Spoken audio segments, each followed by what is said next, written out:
Hello दोस्तों, कैसे हैं आप सब। एक बार फिर से स्वागत है आपका अपने इस यूट्यूब चैनल एनी एग्जाम में। गाइस, ये चंडीगढ़ हाउसिंग बोर्ड क्लर्क 2002 की जो वैकेंसी है उसके लिए मिनी मॉक टेस्ट 5 है, जिसमें हम जीके, मैथ, रीजनिंग और कंप्यूटर के 5 क्वेश्चंस को अटैम्प्ट करते हैं। तो ये मिनी मॉक टेस्ट 5 है, इस वीडियो को अंत तक ज़रूर देखिएगा। और अगर आपको ये वीडियो पसंद आई तो प्लीज़ इसको लाइक करना मत भूलिएगा, ज़्यादा से ज़्यादा शेयर कीजिएगा। और जो व्यूवर्स नए हैं हमारे चैनल पर, प्लीज़ चैनल को सब्सक्राइब कर दीजिए और बेल आइकन पे प्रेस कर दीजिए, ताकि आपको हमारे चैनल की नोटिफिकेशंस मिलती रहें और इसी तरह के मिनी मॉक टेस्ट हम आपके सामने लाते रहें। और साथ ही दोस्तों, ये हमारा इंस्टाग्राम पेज है। इस पेज का लिंक मैं आपको डिस्क्रिप्शन में दे दूंगा। इस पेज पर हम वैदिक मैथ की ट्रिक्स को डिस्कस करते हैं, वैदिक मैथ की जो वीडियोस होती हैं उनको अपलोड करते हैं। तो इस पेज पर जुड़कर अपनी अपनी कैलकुलेशन को और बेहतर और अच्छे तरीके से कर सकेंगे। साथ ही हमारा फेसबुक ग्रुप है, इस ग्रुप का लिंक भी मैं आपको डिस्क्रिप्शन में दे दूंगा। इन दोनों ग्रुप्स पे और पेज पर जुड़कर आप हमारे साथ अपनी प्रिपरेशन को और बेहतर और अच्छे तरीके से कर सकते हैं। तो ज़्यादा टाइम वेस्ट ना करते हुए शुरू करते हैं। हमारे पास चंडीगढ़ हाउसिंग बोर्ड क्लर्क 2002 की वैकेंसी के लिए जो मिनी मॉक टेस्ट 5 है, उसका फर्स्ट क्वेश्चन हम देखते हैं जीके का। तो सबसे पहला जो क्वेश्चन आता है हमारे पास, वो आता है Banabhatta a great scholar lived during the region of. Banabhatta जो कि एक ग्रेट स्कॉलर था, वो किसके टाइम पीरियड में यहाँ पर आया था। तो बाणभट्ट जो कि एक ग्रेट स्कॉलर था, living to the region of Harsha, तो ऑप्शन नंबर बी इसका करेक्ट हो जाएगा। जो बाणभट्ट था, एक ग्रेट स्कॉलर था, वो किसके टाइम पीरियड में था, वो था हर्ष हर्ष के टाइम पीरियड में था। नेक्स्ट क्वेश्चन पे आते हैं। नेक्स्ट क्वेश्चन है हमारे पास, a rolling plan refer to a plan that. एक rolling plan refers to a plan that. Rolling plan क्या होता है? रोलिंग प्लान होता है changes allocation and target every year. Option number 3 इसका आंसर हो जाएगा। Change its allocation and targets every year, मतलब हर साल ये प्लान जो होता है वो चेंज होता है और अपने टारगेट को अचीव करता है हर साल। तो rolling plan refer to a plan that change its allocation and target every year. Option number 3 इसका करेक्ट हो जाएगा। नेक्स्ट क्वेश्चन पे आते हैं। Poverty estimation in India is carried out bye. जो पॉवर्टी एस्टिमेशन थी इंडिया के अंदर, वो कौन देखता है या कैरिड आउट बाय किसके द्वारा वो देखी जाती है? Poverty estimation in India is carried out by NITI आयोग टास्क फोर्स। ऑप्शन नंबर ए इसका करेक्ट हो जाएगा। तो नीति आयोग टास्क फोर्स जो होता है वो poverty estimation in India is carried out by NITI Aayog. Next question पे आते हैं। Which state has become the first state in India to start an encyclopedia on tribal communities to document their age old and unique traditions.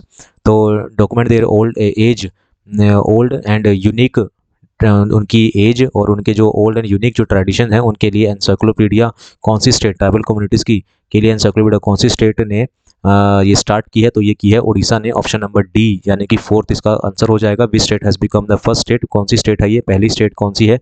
Orissa है, जिसने encyclopedia एक encyclopedia जो है वो start किया है। किसके लिए? ट्राइबल कम्युनिटीज़, उनकी एज और ओल्ड एंड यूनिक ट्रेडिशंस को मेजर करने के लिए। नेक्स्ट क्वेश्चन पे आते हैं। President of India Shrimati Draupadi Murmu has inaugurated the integrated cryogenic engine manufacturing facility of Hindustan Aeronautics Limited.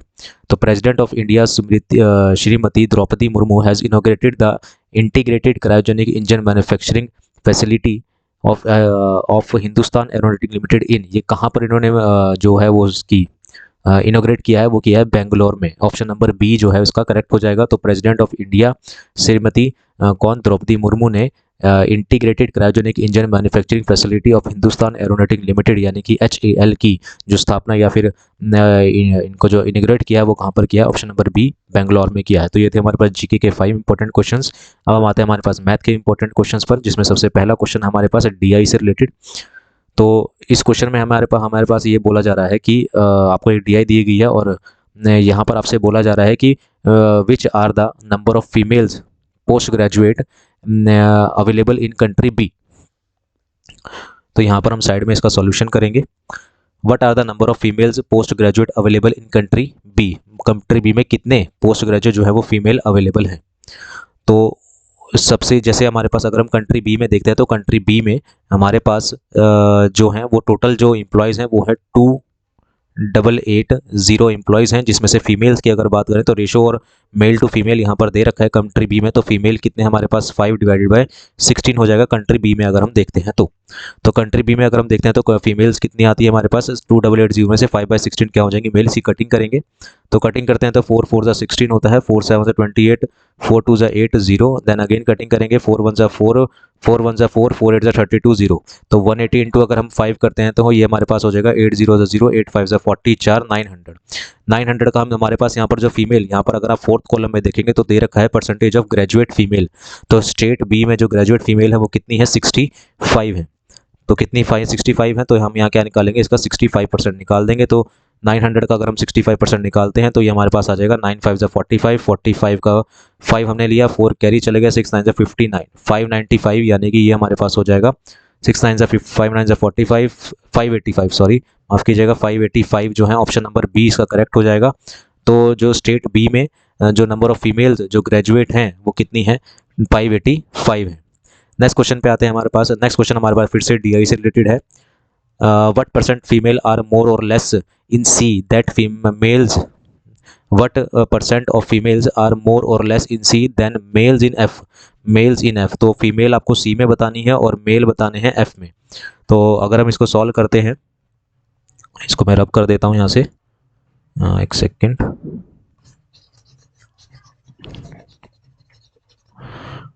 तो अगर हम इसकी बात करते हैं तो यहाँ पर हमारे पास लिखा गया है कि what percent of females are more और लेस इन सी। तो सी वाले कॉलम पे अगर हम आते हैं तो सी वाले कॉलम पे यहाँ पर आपको दिख रहा होगा कि सी वाले कॉलम पे जो टोटल नंबर ऑफ एम्प्लॉयज़ हैं वो कितने हैं, 2003। सी की बात करते हैं तो टोटल एम्प्लॉयज़ हैं 2310 है, जिसमें से सी में आपसे क्या पूछा गया, फीमेल पूछा गया। तो हम क्या निकालेंगे, मेल टू फीमेल रेशो है, तो इसका हम 11/21 निकालेंगे। तो इसका अगर हम 11/21 निकालते हैं तो 21 1 ज़ा 21, 21 1 ज़ा 21 1 ज़ा यहाँ पर हो जाएगा 21, 21 हो जाएगा, यहाँ पर आ जाएगा ये 110। इसको कटिंग करेंगे तो 21210 आ जाएगा। तो ये आ जाएगी हमारे पास फीमेल्स। अब इसी तरह से हम कंपनी एफ में देखते हैं। तो कंपनी एफ में जो नंबर ऑफ एम्प्लॉयज़ हैं आपको यहाँ पर दिख रहा होगा, तो कंपनी एफ में जो नंबर एम्प्लॉयज़ हैं वो है 2788 का नंबर ऑफ एम्प्लॉयज़ हैं। आपको यहाँ पर मेल बताने हैं। तो मेल्स यहाँ पर कितने हैं, 20 आउट ऑफ कितने, 41। तो 20 आउट ऑफ 41। तो जब हम इसे सॉल्व करते हैं 2788 मल्टीप्लाई बाय 20 डिवाइड बाय 41 करेंगे तो ये हमारे पास आ जाएगा, डिवाइड बाय 41 करेंगे तो ये हमारे पास आ जाएगा 1360।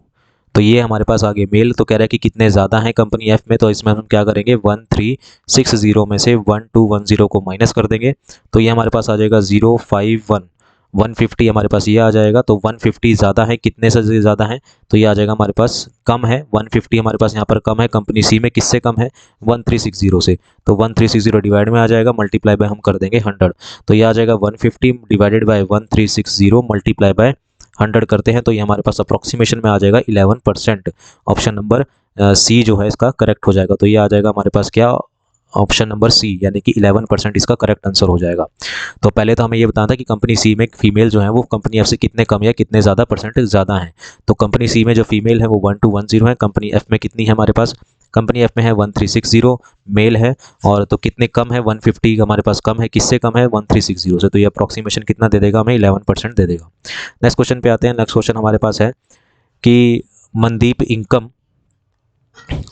Income is 33.33% more than Sandeep income. Mandeep की जो इनकम है वो 33.33% ज़्यादा है, किससे ज़्यादा है, संदीप की इनकम से। But how much percent Sandeep की इनकम जो है वो कितनी कम है, किससे, मनदीप की इनकम से। तो यहाँ पर हमें बोला गया है कि जो मनदीप की जो इनकम है वो 33.33 है। तो हमें पता है कि 33.33 अगर हम निकालते हैं तो 33.33% होता है 1/3। तो यहाँ पर हमने लिखा मनदीप और यहाँ पर हमने लिखा संदीप। कह रहा है कि मनदीप की इनकम संदीप से 33.33% ज़्यादा है। तो 3 पे अगर मनदीप की इनकम संदीप से ज़्यादा है, तो अगर संदीप की इनकम 3 है तो मनदीप की इनकम 3 पे 1 ग्रेटर है, तो मनदीप की इनकम कितनी आ जाएगी, 4 आ जाएगी। कह रहा है कि संदीप की इनकम मनदीप से कितनी कम है। तो संदीप की इनकम मनदीप से कितनी कम है, -1 कम है। एक कम है, किससे कम है, मनदीप से। तो 1/4 आ जाएगा, मल्टीप्लाई बाय 100 कर देंगे। तो 1/4 का कितना परसेंट होता है, ये होता है 25%। तो ऑप्शन नंबर डी जो है वो इसका करेक्ट हो जाएगा। ऑप्शन नंबर डी पे हम यहाँ पर क्लिक कर देंगे तो ऑप्शन नंबर डी, यानी कि 25% कम है किसकी, संदीप की इनकम मनदीप से 25% कम है। ऑप्शन नंबर डी इसका करेक्ट हो जाएगा।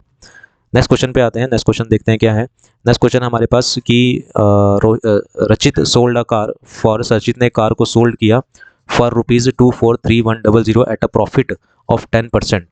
10% प्रॉफिट पर वो कार को सॉल्व करता है।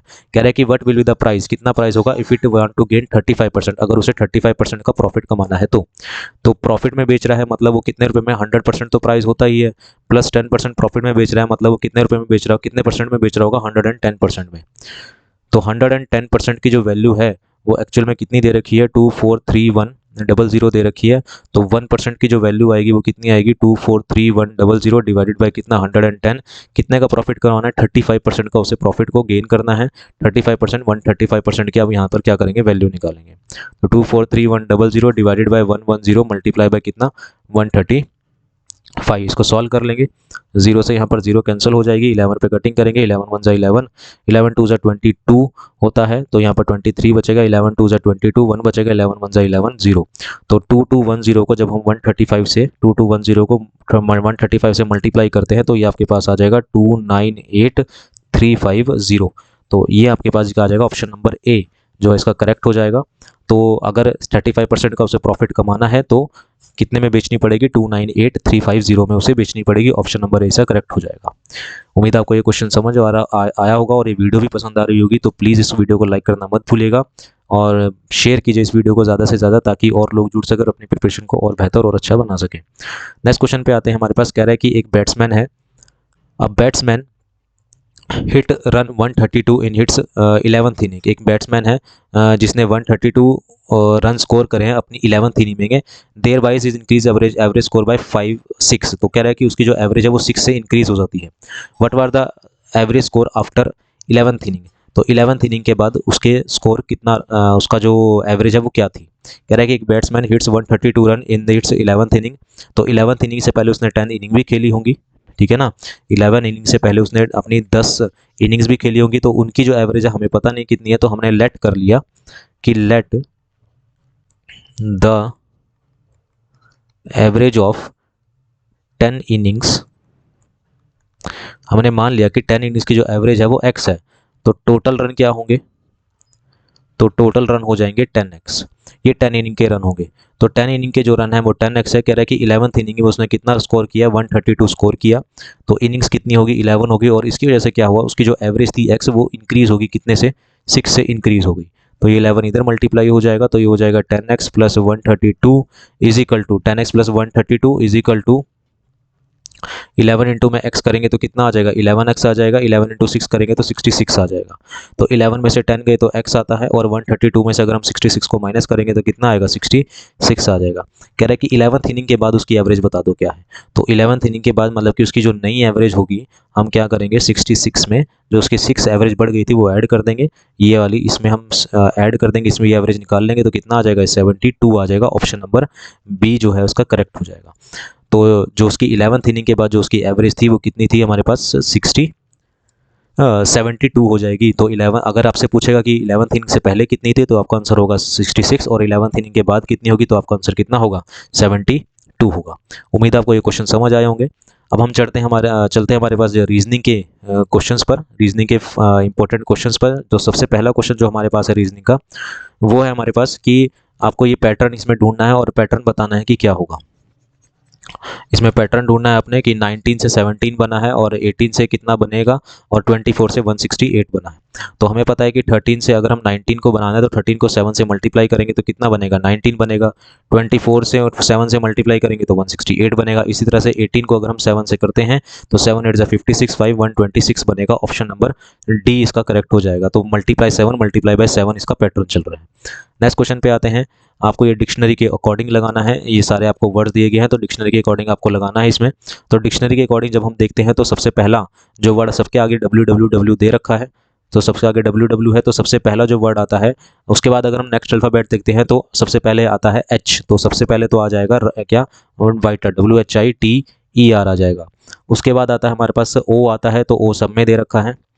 ओ के बाद आता है हमारे पास उसके बाद अगर हम देखते हैं तो JKLMNO PQR, आर आता है, आर हमारे पास 2 में दे रखा है के, यानी कि उसके बाद आ जाएगा हमारे पास क्या, ये ऑप्शन नंबर 3 था। उसके बाद आ जाएगा हमारे पास 5 वाला, यानी कि वर्कड, और WORKED 3 के बाद 5 आएगा, और ये मेरे को एक ही ऑप्शन में दिख रहा है, वो दिख रहा है ऑप्शन नंबर ए में। तो इसका जो आंसर हो जाएगा डिक्शनरी के अकॉर्डिंग जब आप लगाओगे तो पहले आएगा 3, देन आएगा 5, देन आएगा 4, देन आएगा 1, देन आएगा 2। ठीक है, इस तरह से हम नेक्स्ट क्वेश्चन पे आते हैं। नेक्स्ट क्वेश्चन देखते हैं क्या हमारे पास। नेक्स्ट क्वेश्चन है हमारे पास है ammeter is related to current in the same वे।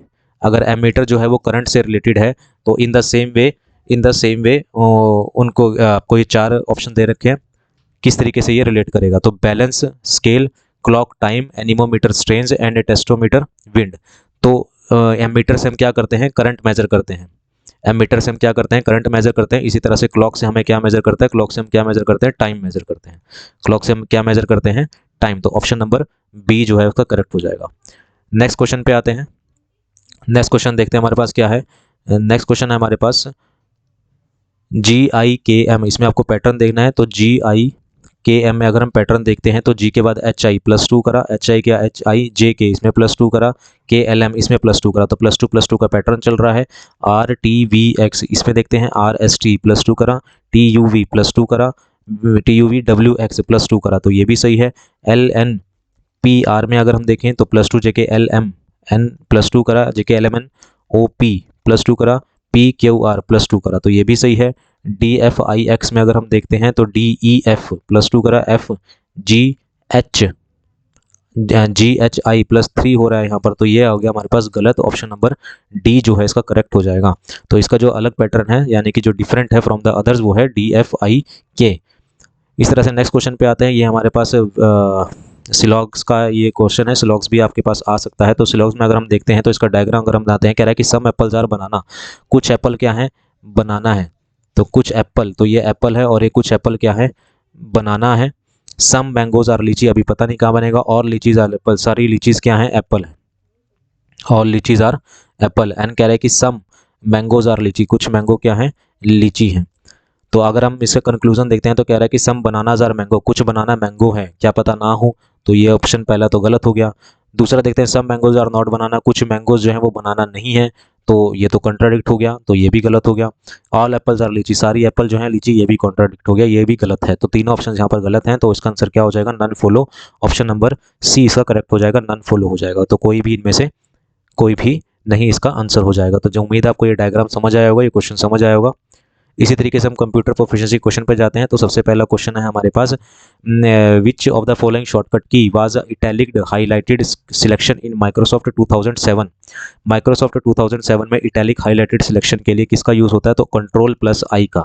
तो ऑप्शन नंबर बी जो है इसका करेक्ट हो जाएगा, Ctrl+I का यूज़ होता है। नेक्स्ट क्वेश्चन पे आते हैं। In Microsoft Office to make a window